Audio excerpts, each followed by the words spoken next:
Good day, fellow champions of inclusion. I'm Aaron, and this is the Inclusive Dad Podcast, where we explore inclusion and make it practical. Before we dive in, don't forget to subscribe, rate, or review the show on your favorite platform. We truly appreciate your feedback and would be honored if you shared the podcast with friends and family who might benefit. If you want to support us in our mission, please click on the link in the show description. Today, my guest is Tonya Wollum. Welcome to the show. Thanks. I appreciate you having me here. I've been looking forward to talking to you again. Absolutely. Why don't you start us off just telling me a little bit about yourself? Well, I just say my name is Tonya. Actually, pronounced a little bit Okay. different Yeah, from that's what you right. had said.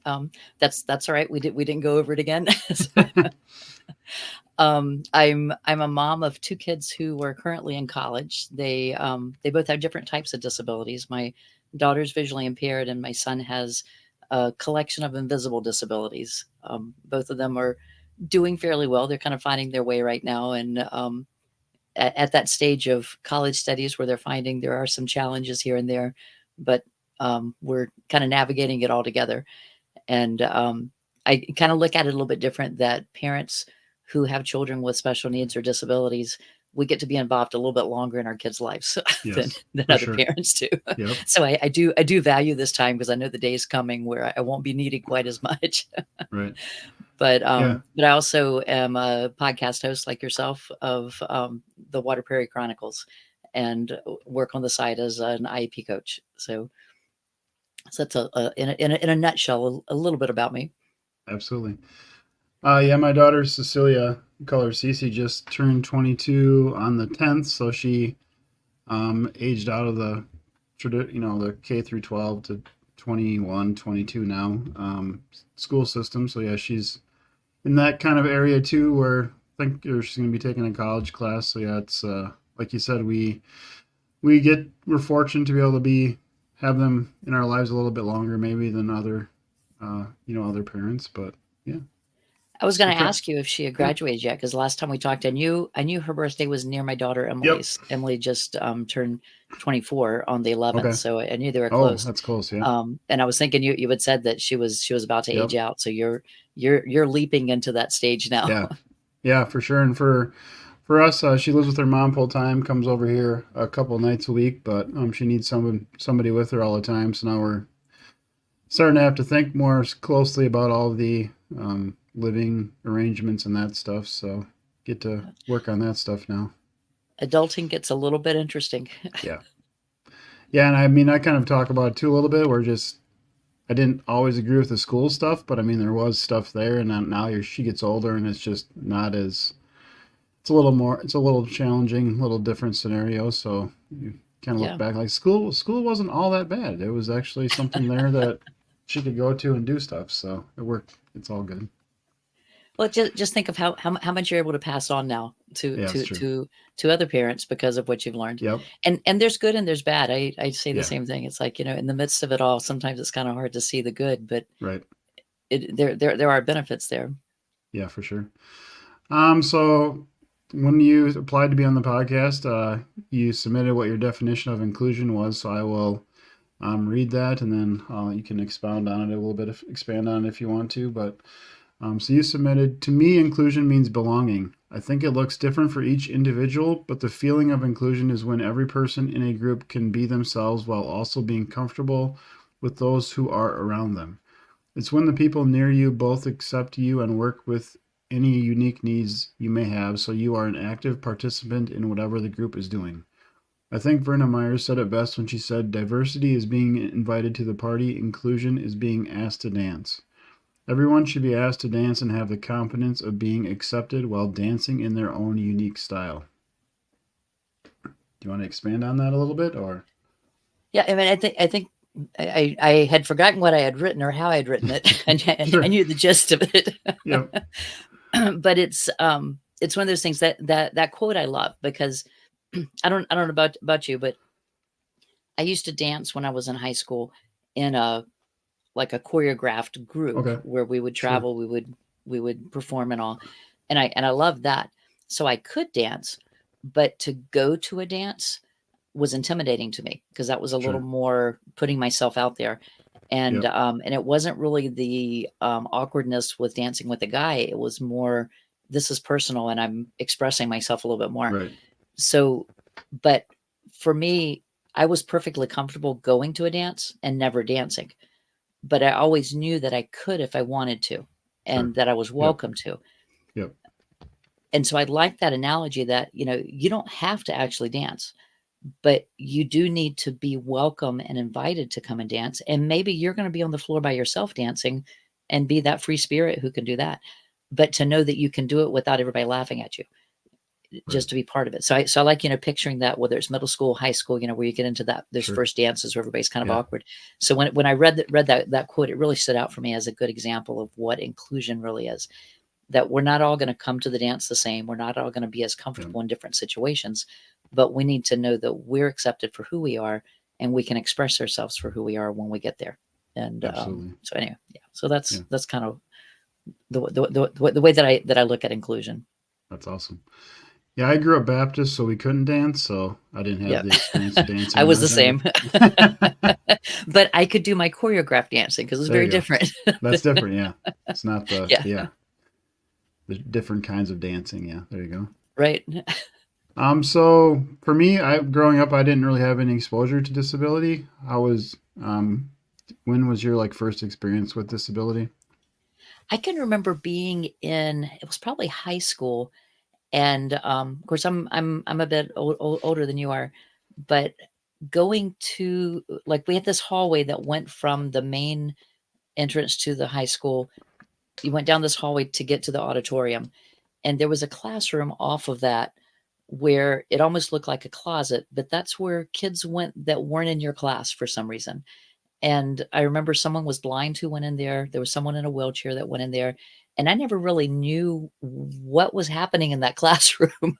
I just saw these people coming and going from there. So they were never part of my class. We didn't see them anywhere else in the building. They were just kind of over there. And I think that was probably my first visual scene there. But then when I was in college, there was a man that was in school with me who was in a wheelchair, who was nonverbal. I didn't have the words for all that back then, Sure. but he had a little device on his wheelchair that would be a speech device for him, but it just did some limited things. And I was always awed by how he was able to go to class and get a college degree, because at that point my impression was probably the same as a lot of people are, is that if he can't speak, he must not have any intelligence. And he kind Right. of broke that stereotype for me. I never got to know him other than just to say hello as I passed him on campus, but just his presence on campus taught me that much already to begin with.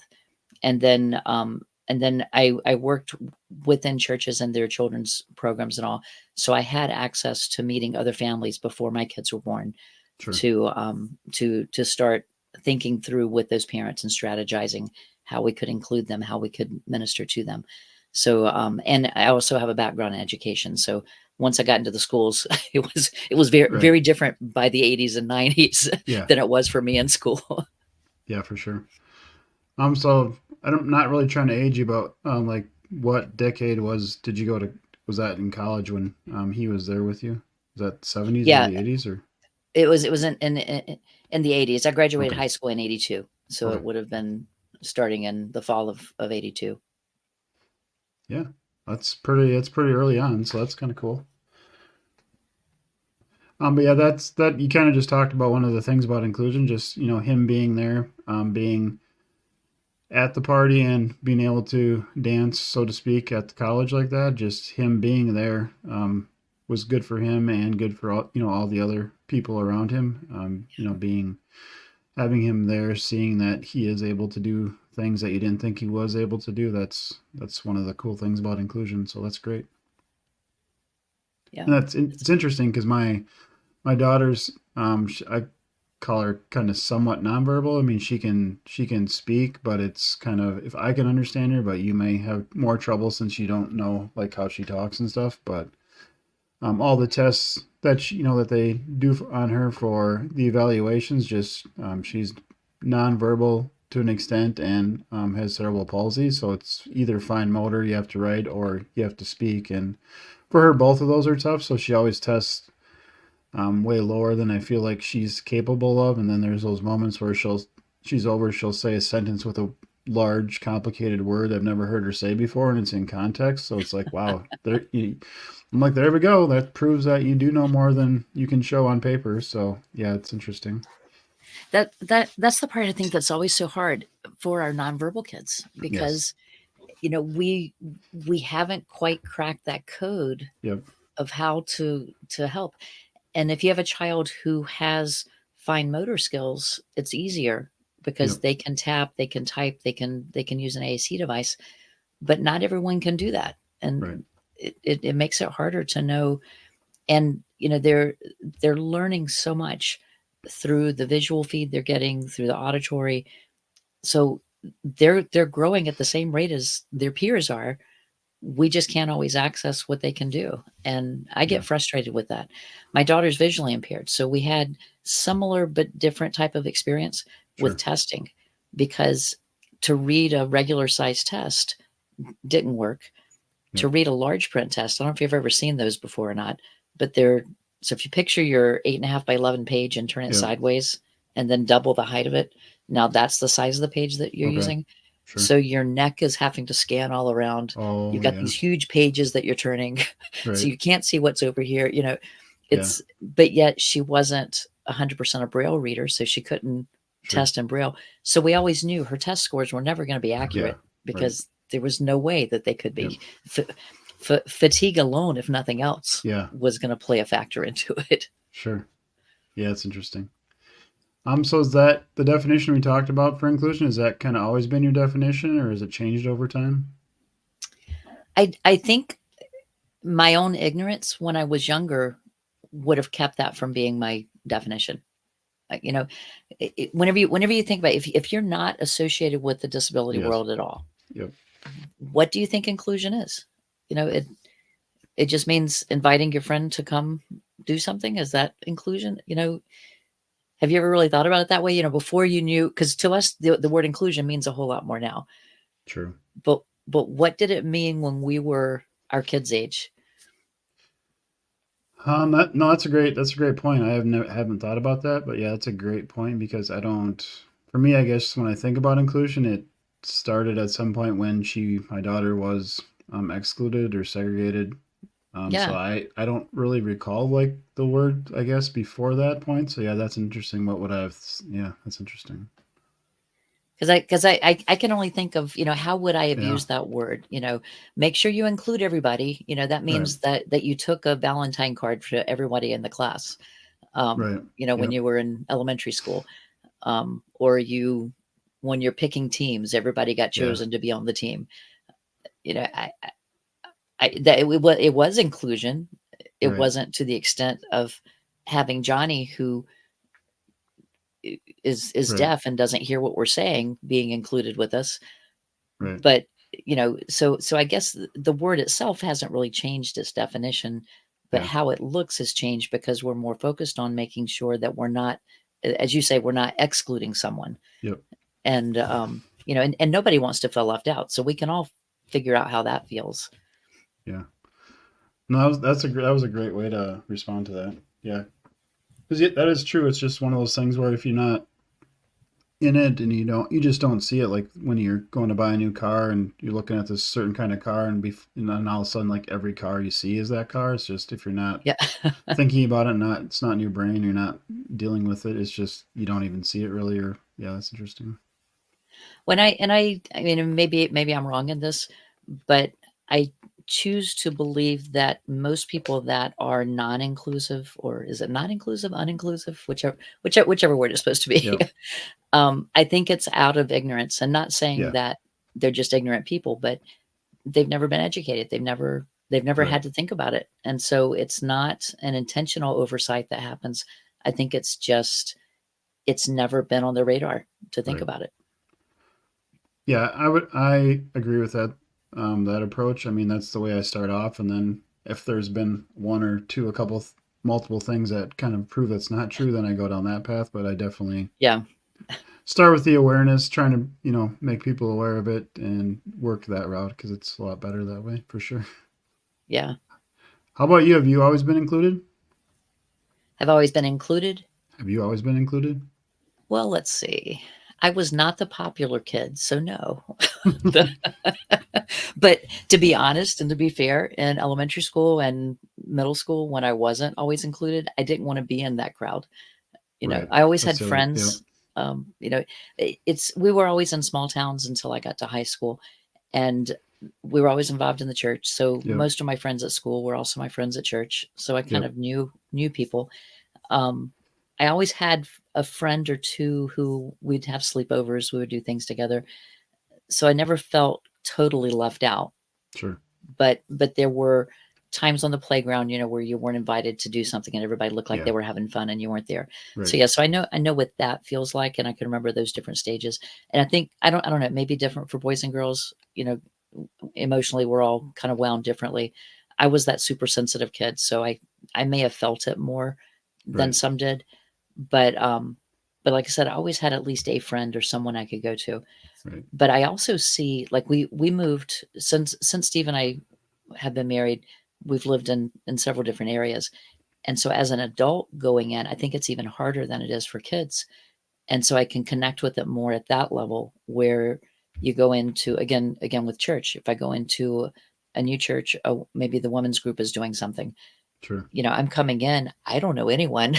I Right. I have no Yeah. idea what's happening or kind of what the rules are of that group. Yeah. And that's an intimidating feeling to me. I'm outgoing to some extent, but I'm also very self-conscious about things. And so that Yeah. that that kind of makes you feel like, you're the oddball because you're the new face coming in. And I think whenever I think about my kids, I think that way. Like, a lot of times they're going into that situation more than I ever did, just because they're trying to figure out you know, how does this group work, and how do I fit into Right. this group? Yeah. So That yeah. makes a lot of sense. Yeah, for sure.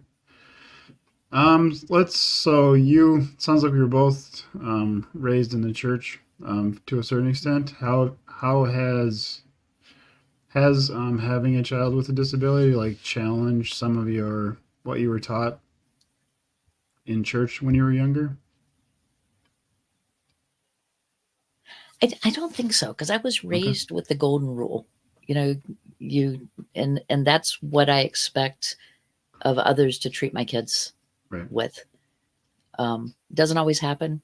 In fact, for my son especially, it didn't happen a lot of times. But I still have that mindset that that's how I should be treating someone, and that's Right. how I should be treated by someone. Yeah. That's a great answer. I mean, like, yeah, that's for sure the golden rule. That's a great one. I was so I grew up Baptist, so it was a lot of. I mean, altar calls, all that heaven and hell stuff, and then attached to the heaven piece, I remember a lot of talk about when you get to heaven, you're going to be your body is going to be perfect, and all this stuff that's wrong with it on earth is going to be fixed. So, I mean, there's been at least a couple of times after my daughter was born where I just my brain doesn't like that because I view her as being perfect, in God's eyes, the way she is. So I've had to try to wrestle with that. So that's kind of what I was wondering if you've had any things where some kind of a thing you were taught younger, kind Yeah, of so just yeah, and I tricky. think I think about that. The way I've always imagined that is the the sickness that we have, like, especially like as we look at our aging population, Yep. cancers, things like that, where life changed and it's not what it used to be. Okay. I've always kind of interpreted that teaching in the Bible to be that those chains are gone, Sure. the heartache is gone, the where it's that ideal place. But I don't really equate it to what we see here, because I've always interpreted the Bible to be giving us a little glimpse of what heaven might be like, but I don't think our brains can really comprehend it, what it's Yeah. really going to be like. Sure. Um, and so but I can see how that could be a challenge.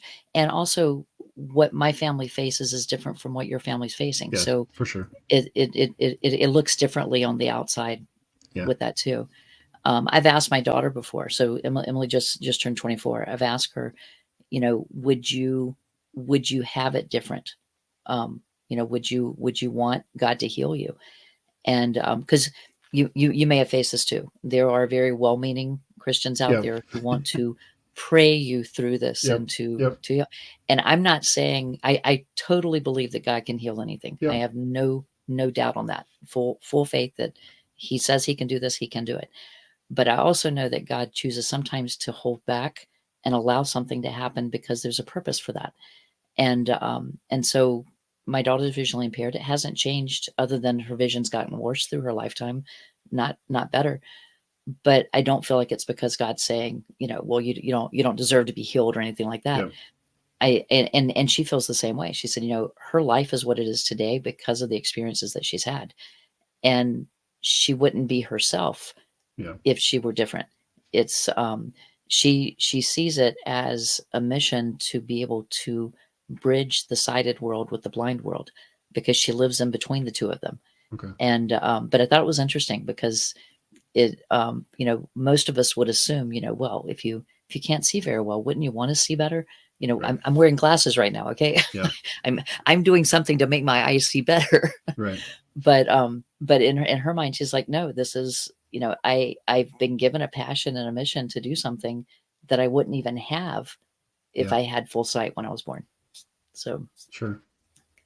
So was she born with? She wasn't. She was. Was she born with full sight, and then she keeps losing it, or? it's, of course, as a newborn, it's kind of hard to tell what they Yeah, have. that's true. Yep. Most newborns and infants are farsighted. Okay. By 4 weeks of age, we were noticing a downcast eye for her. It's called sunset eyes, and usually it's associated with a brain tumor. But we have some pictures of her where if you were looking at her eyes, you would just see the top half of her eyes Oh, okay. because it's like she's looking down. And at her 4 week appointment with her doctor, I'd ask him, why does my daughter look so deranged? Is the Sure. the way I worded it, kind of tongue Yeah. tongue in cheek a little bit. But and he's like, oh no, you're a first time mom. This is you're just being a little bit neurotic. He didn't say that, but that's kind of what he was saying. It's Right. like, no, I'm being serious. This is how she looks all the time. What's going on with her eyes? I had worked with enough other kids and helped other families with young children. I knew this wasn't how an infant usually looks. And so he immediately, within 10 minutes, he was on the phone calling Boston Children's Hospital. We're up in Massachusetts at the time, and trying to get her into neurology because he was afraid she had a brain tumor. Okay. And so we did see right away there was something going on. Sure. But her eyes at that point were a -8 correction. She's a -23 maybe now. So they have progressed, but her acuities, from what we can tell, have stayed pretty consistent. They can change the lens to help, but she has albinism, and that causes the back of the eye not to fully form. And Okay. along with that, she also has high myopia. So the two together, she sees anywhere from 20/70 to 21/50. So she's not Okay. legally blind. She's in that, again, Sure. that kind of gray area between fully sighted and being Yeah. blind. Interesting.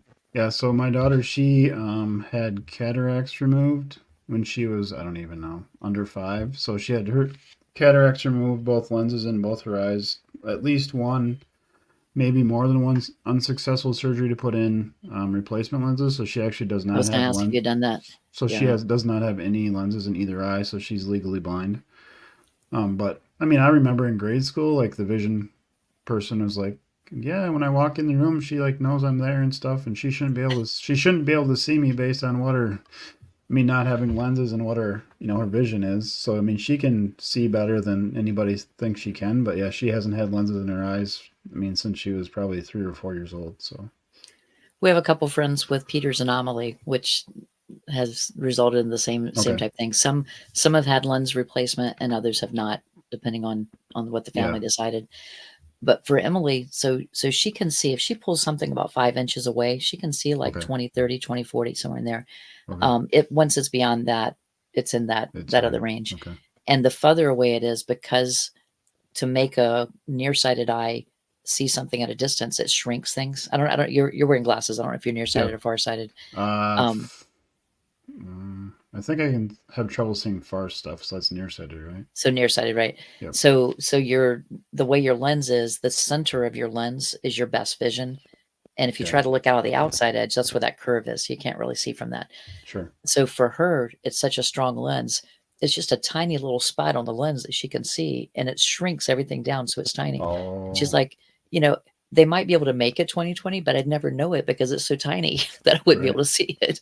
Gotcha. So, but when she was in elementary school, we would go in before um, before the school year every year, and I would walk her through the school. We'd look at all of Oh, her yep. classrooms, and we would walk around the rooms once the teachers had it set it up, so she could see the posters, she could see the stations, and kind of know whenever the teacher referred to something what they were referring to. She Oh, has a great there you a go. great memory, and so then she would go to school and be fine. She would rarely use her cane for anything. She would be able to find and navigate. And her third grade teacher, you remember, we're on a field trip and we're at this museum with up on the top, they've got these huge murals that are running around the room, and it's giving the history of North Carolina. Okay. So the very first panel was so small that I could barely see it. And the presenters asking, can anyone tell me what the Indians are teaching or showing the pilgrims in Right. this one? The only child who raises their hand is my daughter. and, and she said they're showing them to plant fish heads in with their crops. Hmm. And the presenter's like, that's absolutely right. And she goes on, and her teacher's neck was like whiplash. She turned around and looked at her. How did you know Emily that? had just That's read a funny. book Oh, about pilgrims. that's So funny. she's just assuming that's what the picture is. Oh, that's hilarious. But it was as if she's looking at it toward it, Yeah. Yeah. and I Yeah. know good and well it's just a blur that she's Yeah. looking at. Yeah. She can't see that. That's funny. But yeah, so it's Yeah. you know she's very good at putting two and two together and usually getting four, but sometimes it's That's not. awesome. So how was your experience with school for your children? Were they both on IEPs or how was that for Yeah, you? they were both on IPs. Emily was from day one. Okay. We had um, the home services before she was 3, and then Yep. she moved into the local public school. And we were in Massachusetts at the time, and there they had it set up at the local elementary school, and they had a peer model program. So 50% of the class was typically developing children coming in from the community, and they just had a lottery system to go in. And as a result, my son got to be part of that program whenever he turned 3. But Emily was there from the beginning, so she was on a plan going Yep. in there, and then just automatically went into an IEP as she progressed. Christopher, on the other hand, he started in Massachusetts, then we moved to Pennsylvania. So during his first year of preschool, we were kind of in that transition time. And when we got to Pennsylvania, they have a different type of structure for their pre-kindergarten group of kids who need the extra. So Emily was straight in the colonial unit there for that, but Christopher wasn't. And so I remember going in and having her. Is it called an IEP in that preschool stage? Do you remember? I think it's a different name. I feel like in Minnesota it was called like an IFSP, like I That, don't that's remember, that's what I'm thinking. individual Something family like support that. plan or something like that Yeah, because maybe. it becomes an IEP when they go into Yeah. kindergarten. So whatever the name of that one is, I'm sorry, I've forgotten. It's been Yeah. too many years to remember that one. But Christopher was in there with us, and so I asked them. I said, "Have you ever done a peer model program, or do you have any program like that?" And every specialist at the table, they all stopped and they said, "We would love to do it, but no one will let their kids come because they don't trust their kids being with us." And I said, "Well, I Hmm. have one. If you'd like to start a program, I'd be glad to let him come in because I trust you." Right. So they took him. He was the only student for the next year and a half in their preschool, and the speech specialist would come and get him. The occupational therapist would come and get him so that he could go along with the other kids. He had a blast. He Right. loved preschool That's cool. because he was the center of attention. He Yeah, got for sure. everybody's. But what looking back on it, it gave him an advantage to get ready for kindergarten, but it hid some disabilities that might have been more obvious early on had we not had that extra special training for him, because he was getting the therapy that he needed, but we didn't know that he needed it back then. And Oh, so sure. by kindergarten for him, The signs of a learning disability to me were obvious. You'd walk into the kindergarten classroom and all the kids would have all their stations, their seats and all, and his seat had exploded. It's just things are everywhere, disorganization. It's Yeah. those classic markers. If your listeners have a child with a learning disability, they know exactly what I'm talking about. Right. That it just shows. And so, by first grade, same thing. He's not reading. The other kids are reading, and I was starting to see definite signs of dyslexia with him. And so we called for a team meeting to have him evaluated, and they got as far as to agree with me that it was dyslexia, and to inform me that dyslexia is not recognized as a reason for an IEP. Yeah. So it's frustrating whenever you get to that point, Yeah. because now the school won't help you. We did that Right. over and over again until third grade, and finally decided we knew it was going to cost about 2,000, I think, to get him tested, but we took him to private testing Okay. and paid out of pocket to have that done. And hands down, dyslexia, yes. By then, he was starting to compensate on his own, but dysgraphia was a huge, huge one for him. So his writing skills were at less than 10%, and his aptitude was like already in the fifth grade level. And so the discrepancy between that was definitely a marker that the anxiety we were seeing was there for a reason, because now he's coming in and he's shamed because he's misspelling everything and he can't organize himself, and the other kids are doing it, and he's being laughed at because he can't spell dad, Sure. because he'll spell it bad, you know, Yeah. and the first letter of his name is backwards, things like that. And so he's recognizing that he's not looking like the other kids. Yeah. So Yeah. so yeah, so the part that got harder for us was middle school and high school for my son, Okay. because when you have an invisible disability, people expect that everything's fine. Yep. And so, our kids on the spectrum are going to face that. Our kids with ADHD, where they're having to mask and hide the differences with that. Yeah, so part of why I became an IEP coach is because of Yep. those middle school and high school years with my son. Is just the number of misunderstandings and disagreements that I had with the school, and that the teachers had with him, Right. and they've left a mark. I'm changed because of it. I learned to advocate more Yeah. during those years, but it was really frustrating to to try to help him have an even playing field Yeah. when it wasn't an automatic for him. I think Yeah. For Emily had a little bit easier. yeah.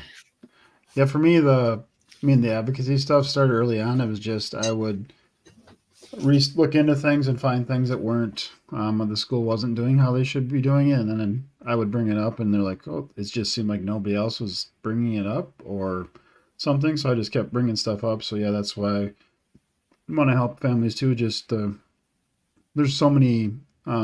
Just from my experience, there's just a lot of parents, and I mean, it was me too until I realized that there was stuff that I knew that the school should be doing, they weren't. They just, you trust the school to do what they're supposed to do, or like you said before, I think they're not. I don't think people are doing it intentionally most times. It's just Yeah, they don't know what they don't know, so then just bringing it up and helping other families out. And just for us, it was always the inclusion piece was big because of her complex needs. She was just sent across town to the segregated setting early on, and then we wanted her to be included, and it was like, well, now there's all these roadblocks you have to like jump, these hoops you got to jump through that aren't there if you're in the gen ed class initially. So just fighting to get her back into the gen ed. And then my definition of inclusion is full inclusion, and the schools is just, hey, they see gen ed peers like for lunch is their kind of definition. So it's like we're on a different yeah, planet and trying to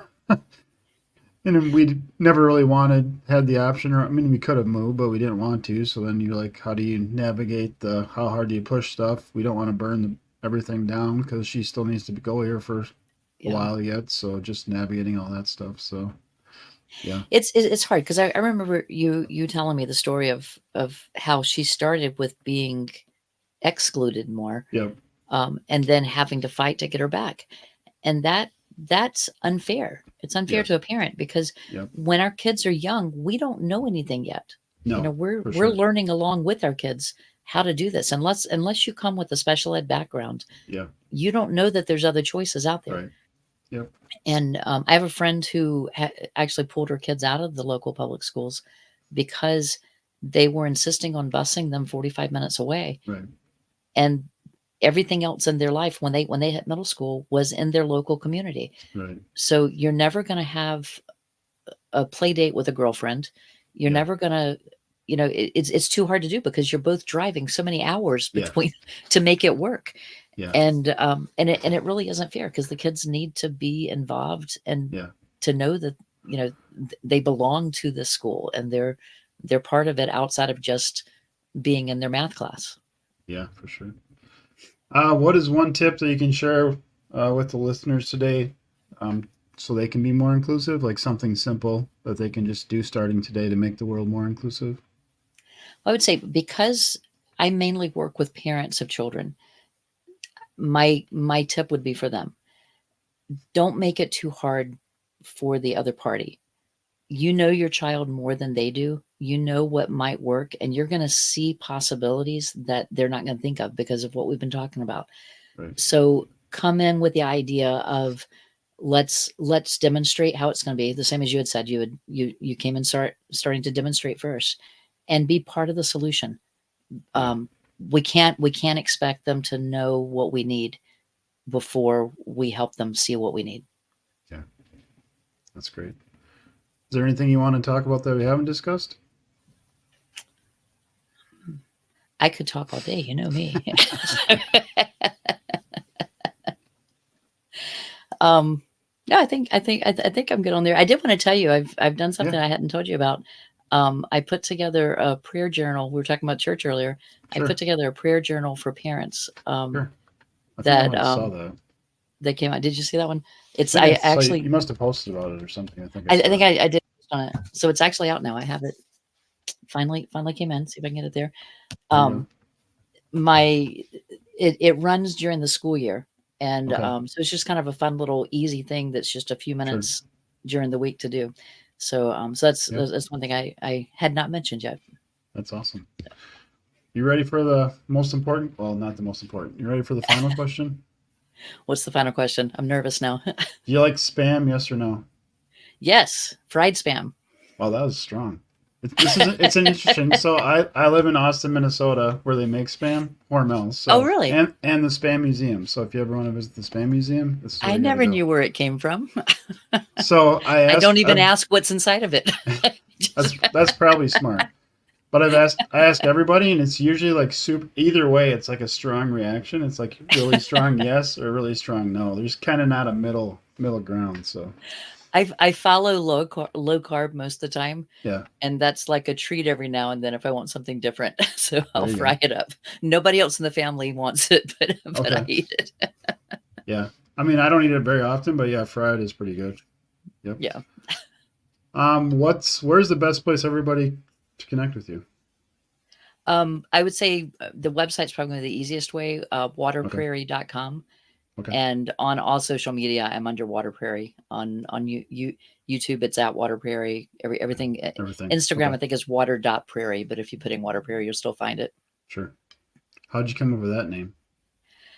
It's an interesting story. When Okay. I started the podcast, I wanted to make sure that I didn't forget that there are oftentimes other siblings and families, and we don't want to overlook them. And so my son is the reason we chose that. When he was about 9, about the time that we were getting him diagnosed, I hydroplaned taking him to a pool party. And when I picked him up, he got in the car and he said, Mom, I did the same as you. I water prairied. So Okay. he had interpreted hydro and plane. This is how his brain works into water and prairie. Oh, that's a cool way. That's a cool way to get a So it's name. just a little inside reminder to me that There you go. whenever I'm talking to families, Yeah. we might be focused on the child who needs the most focus, but Yeah. a lot of times there's other kids in the background that we need to make sure that we're including them in what we're doing too. Yeah. That's great. Well, thank you so much for being on the show today. Thank you. I've enjoyed this. I was looking forward to seeing you again after Yeah, having you on the podcast, and your listeners, if they want to hear your full story, you did a good job sharing it with me. yeah. Thanks. I will definitely put links to those two. I think you split it into two shows, right? So I'll put links to both the Yep. shows in the show Yep. notes. So that's great. One Go thing ahead. I would like to say before we close, and it's actually for your listeners. Yeah. If they've been following you and they haven't done this yet, listeners, for the inclusive dad, go to Apple and leave him a review there. It'll help others find his show, and this is such a valuable resource for families coming in, that just giving him a rating is great, but if you can actually write a review about, maybe choose one of the episodes that spoke to you the most and just leave a comment on that, it'll really help him as a podcaster.